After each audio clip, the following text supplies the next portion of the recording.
Bee Bors is a Filipino social media personality, actress, and model.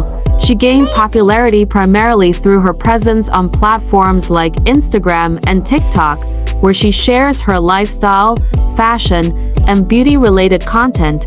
Bee is known for her youthful and vibrant personality, which resonates with a younger audience. Aside from her online presence, she has also ventured into acting, appearing in some Filipino TV shows and films. Bee Bors has built a significant following, particularly among teenagers and young adults in the Philippines. Ito yung recent interview ni Tony Gonzaga kay Bee Bors sa Tony Talks. Hi! Okay na tayo nakaway? I love it! Hello! Hi, Miss Tony! Nice to meet you po. Actually po, Miss Tony, meron po akong tapos. Your mother was diagnosed. Mayroon po siyang bipolar depression. Si mommy kasi tsaka si daddy, maano talaga sila, mabigat yung kamay. So si mommy, she would lash out na nanakit po talaga siya physically. Kasi si kuya din po, bipolar din siya. So, ang hirap di ba, Miss Tony? Kuya ko bipolar, mommy ko bipolar. Dinidyuhan niya ako while taking a bath. Yes, naked. Si tita po, tinawagan ako. Sabi niya, patay na si daddy. Nanawagan na naman ako. Patay na daw po si mommy. Why did God allow this?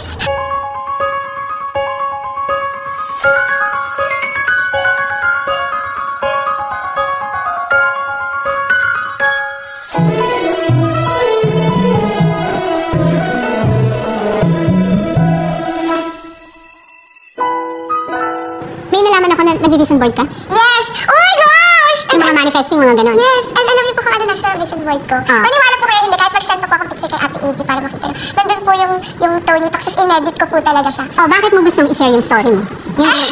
Kasi, anong gusto mong malaman ng mga viewers at saka yung mga sumusunod sa'yo? Gusto ko po malaman nila na marami po akong pinagdaanan growing up. Like, people would think kasi na sobrang swerte naman niya. And siguro nga, sobrang swerte ko kasi nagigising po ako na I don't need to worry what I'll eat. Sa school naman, wala akong problem. Like, everything was handed to me growing up. Paano mo i-describe yung life ng bata ka? It was very dysfunctional. Parang growing up, hindi ako masyadong naka-feel ng love sa parents ko. Parang yeah, they're there, they provide for us. Pero laging may away, laging, parang may kulang eh, parang lagi silang wala. Your mother was diagnosed? Yes, mayroon po siyang bipolar depression, ganun po. Kailan niyo lang nalaman na? So I think kailan ko lang nalaman, siguro 2018, 2019. So like recent ko lang nalaman na, kaya pala na may gantong tendency si mommy kasi diagnosed pala siya with bipolar. Ano ba mga tendency ng mommy mo nun? Grabe siya mag-lash out. As in parang two different person.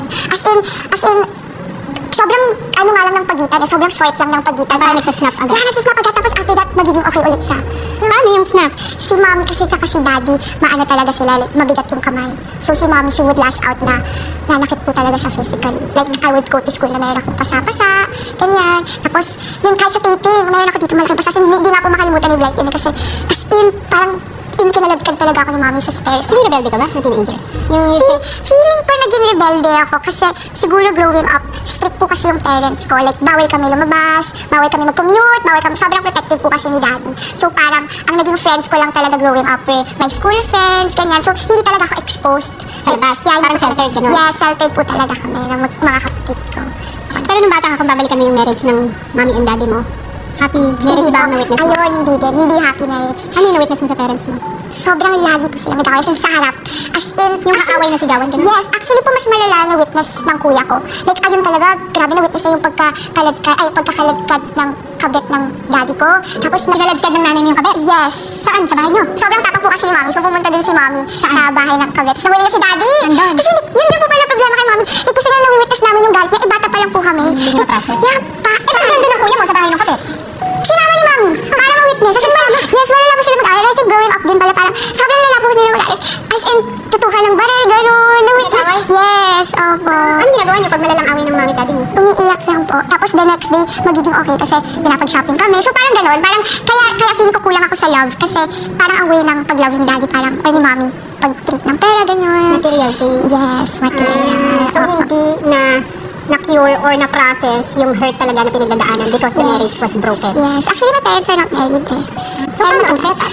Yung setup, nung kami sa isang house, yung sama-sama kami sa isang room, tapos, parang parang bumigay na lang si mommy kailan lang. Like, before the pandemic, doon na lang talaga siya umalis na. Kasi hindi niya nakaya si daddy. Paano mo parang lesson din to sa ating mga parents na nanonood and listening to the stories of Gen Zs?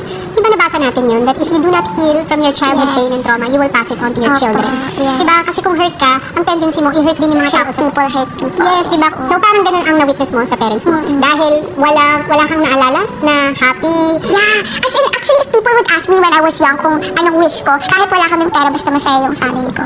Yun yung wini-wish ko talaga, yun yung pinipray ko. Hindi kailangan maging mayaman. Basta nagmamahalan lang si mommy and daddy. Yes. Masaya na yung mga anak. Hindi ba totoo yun? Maki-figure out mo lang ang parents mo once you're an adult. Yes, totoo. Kaya hindi po ako magalit sa kanila kasi first time din nila maging parents eh. When you operate from a place of hurt, yun ang feeling ko. Diba? Yes. Oh, kaya ganun nangyari sa mommy. She was operating from a place of hurt. Yeah. Imagine if she was loved properly. Yeah, I know. Imagine if there was so much love that was given to her by the husband or your dad. Parang can you imagine she will operate from a place of love. I know. And then she can love the kids properly. She can show you what true love is, what love is all about. Kaya hindi ma-mess up yung idea mo ng mga lalaki when you get into relationships. Diba? Kasi hindi naging okay yung mga relationships na pinasok mo. Oh, hindi mo. Kasi messed up na yung vision mo about men. Totoo, grabe. And parang nagkikrave po talaga ako ng pagmamahal. Nakukuha ko naman yun kay mommy, pero kasi parang kahit yung love niya kasi sobra, pero yung hate din, sobra din eh. So parang ang hirap na i-process na lahat. So, sobrang sakit talaga growing up. Kapag hindi mo na-experience kung ano yung totoong klase ng pagmamahal, you will settle for less. Yes. When it comes to relationships. Yes. So may mga relationships ka na you were not treated well? Ay, lahat po ang story! Lahat! Lahat ng ex mo? Opo, lahat! Anong treatment nila sa'yo? Tapos na pinapayagan mo lang? Niloko po ako, pero paulit-ulit akong bumalik. Tapos, Niloko is na babae? ng babae. Tapos, ako nagbabayad ng mga dates. Tapos, bayad ng bahay, ng renta, gano'n. Ikaw ang nagbabayad? Bakla po ako magmahal with Tony. Actually, growing up, kulang talaga kami sa guidance. Sobrang kulang namin sa guidance. As in, na kulang? Yes, zero. And actually, ngayon talaga, sobrang love ko si Kuya. Sobrang proud ako sa mga small achievements niya. Pero growing up, hindi naging okay yung relationship namin kasi paano ko ba sasabihin? Pero, SA2 ba yun? So, binidyohan niya ako while taking a bath. Tapos, yes, naked. Tapos, ilan ko lang, I think I was 13, 14. Alam mong binibidyo ka? Hindi po. And then, he took a video of me. And then, he sent it to his friends. For, I don't know, for money, hindi ko alam eh. For fun, I don't know, Miss Tony, hindi ko alam. Paano nalaman sinili sa friends? Nakita ko na habang kinakalikot ko, sabi ko, Kuya Barfons, kinalikot ko, wala lang. Kasi may mga game siya eh. Tapos, nag-open ako ng messenger. Tapos, nakita ko, ayoko pa pumaniwala, pero CR namin to ah. Tapos, nakita ko, oh my God, katawan ko. Sabi ko, Kuya, what's this? Tapos hindi siya makasalita. Tapos sabi niya, I'm sorry, Bea. Tapos sabi ko, tapos nagwawala na po ako ng story. Kasi nagwawala na talaga ako, sobrang ako nagwawala. Tapos yung tito ko nagwawala din. Sabi niya, bakit mo ginagawa ng kapatid mo? Bakit? Anong ginawa sa'yo? Tapos hindi na po siya maka-emit kasi parang siguro na-realize niya na mali din ginawa niya. Kasi umalis siya to the point na nag-worry lahat. Kasi baka kung ano gawin niya, kasi si Kuya din po, bipolar din siya. So, ang hirap di ba, Miss Tony? Kuya ko bipolar, mami ko bipolar. So, ang hirap talaga growing up. Tapos, na next day naman, bumalik siya. Tapos ako, iniyak ko na lang lahat. Actually, Miss Tony, ngayon po, okay na ako eh. Kasi sobrang naninibabaw yung love and forgiveness ko. Paano mo siya na-forgive? May ginawa pa ba siya sa'yo? Actually, parang yun na yung last. Pero before that, I saw the signs na ayoko, dinideny ko lang and my mom knew it. She didn't tolerate it kasi pinapalayo na ako kay Kuya. Parang sinasabi niya, huwag ka mag-shorts, ganyan, huwag ka mag-straight. Kasi every time na nagsusuot ako ng Mike, actually, pinipicture ni Kuya. Makunwari, ganun eh. Tapos, pagkatulog ako, hinahawakan, oh my God, tapos nagagalit ako, parang nagigising ako na, oh my God, don't do that. Hinahawakan ka inappropriate? Yes. Paano matitigil yun? Palabadin po kasi ako, sumisigaw talaga ako to the point na parang may makakarinig sa akin. And si Kuya kasi growing up, he was lonely then, he was depressed. Parang lalaki eh. So parang nag-crave din siya ng female validation siguro. So parang feeling ko, nilalabas na sa akin yun. Pero yun nga, the next day, parang bumalik si Kuya. Tapos, tinatanong na nila, sabi ng family ko, sabi ng mom ko, dad ko, Bea, gusto mo maipakulong si Kuya mo, tara na, paglatay na natin. Ganyan. Sabi ko, hindi po, wag na. Ipa-check niya na lang si Kuya kasi feeling ko if normal naman siya or hindi kami ganun yung na kulang kami sa love, feeling ko hindi niya naman gagawin yun. Nag-usap na kayo ng Kuya mo about it? Yes, nag-usap na kami and I feel like kasi I've been holding it so parang gusto ko nang iset free yun eh. Kasi love na love ko pa rin yung Kuya ko and after that incident wala na po nangyari. Sobrang bumawi po siya sa akin like in ways that he could. But would you say nag-heal ka na from that? I think Miss Tony nag-heal na talaga ako from that. Pero siguro meron pa rin akong pagtampo sa kanya kasi hindi ko talaga alam anong ginawa ko para gawin yun. Pero like looking back, hindi na sumisikip yung dibdib ko eh. Like, kasi before talaga, nung hindi pa ako okay, every time I think about it, hindi ko nga siya maisip eh. Like as in, sumisikip talaga dibdib ko, nanginginig ako. Trauma po talaga. Trauma po. Sabi nilang PTSD, di ba? Post-traumatic stress disorder. You know what, Miss Tony, I never got checked for it. Siguro baka dapat magpa-therapy ka din, I feel like, diba? yes. Kasi talk therapy, when you talk about things that happened to you in the past, it liberates you, it frees you. It also gives you a sense of perspective na, okay, when I talk about it, may mga realization ka. Yes. I've done this, or now moving forward, ito na ang gagawin ko. That's the purpose of talking about the experience. It also helps you heal. But eventually, yung parang to fully cope and be whole again, parang kailangan ng step-by-step process. Yes. Paano mo na-handle yung pag-pass away ng daddy and ng mommy na magkasunod na year? Actually, hindi nga 1 year eh. 5 months. Oh my God, months. 5 months po, Miss Tony. Paano mo i-handle yun at a young age you lost both your parents? Hindi ko po siya hinandal ng well, Miss Tony. As in, lahat ng nangre-remind sa akin about my parents, hindi ko hinarap. Hindi ko po talaga hinarap. Ayoko pong harapin.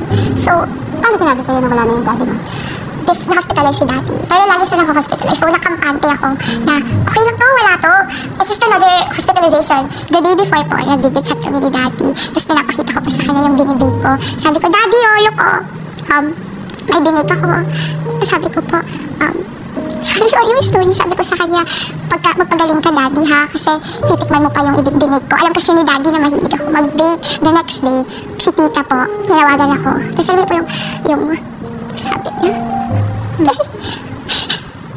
sabi, patay na si daddy.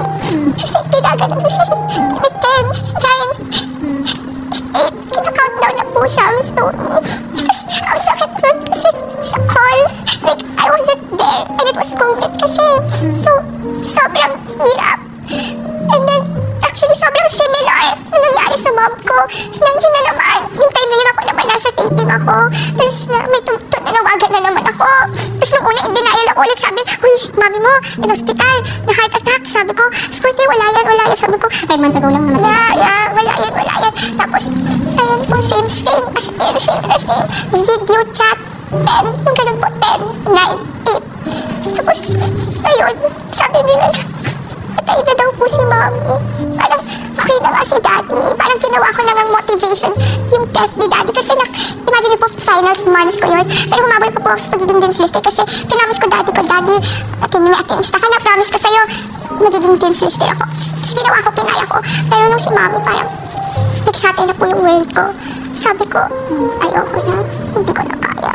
Kasi, ayoko na po talaga, Miss Tony. Parang gumuho po talaga. Right in front of me, gumuho yung mundo ko. And yung masakit po doon, Miss Tony, is hindi ko po nakita si mami sa last days niya.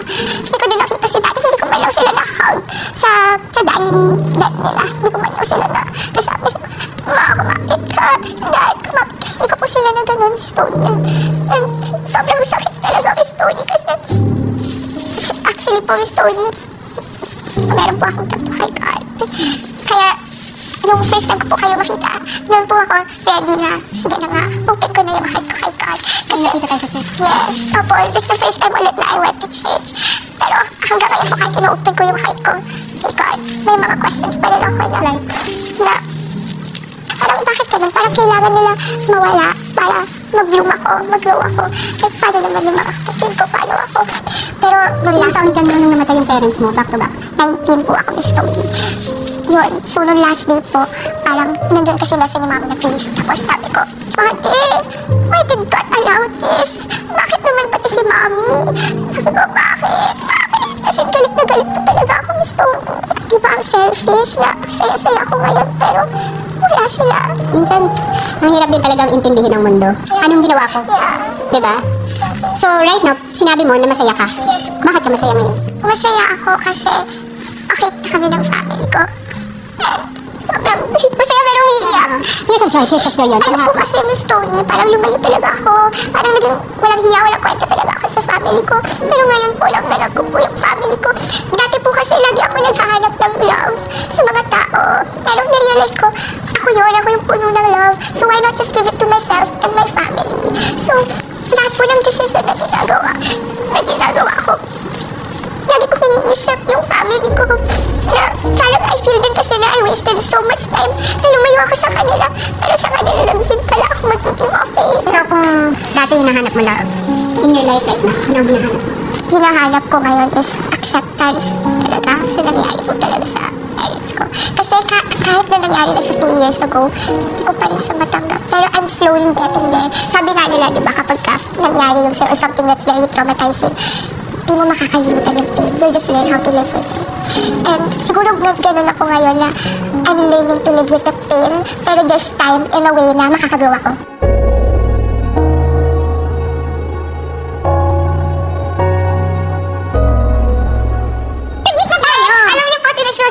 Sabi ko, hala, nakakahiya kay Miss Tony kasi para kaming close. Parang nung in-approach kita, parang kilala na kita, parang close na tayo. Kasi yun yung sa church. Opo. Nasa lobby ako. Yes. Tapos tinawag mo ako, di ba? Ate Tin ba tawag mo? Oo. Ate Tin!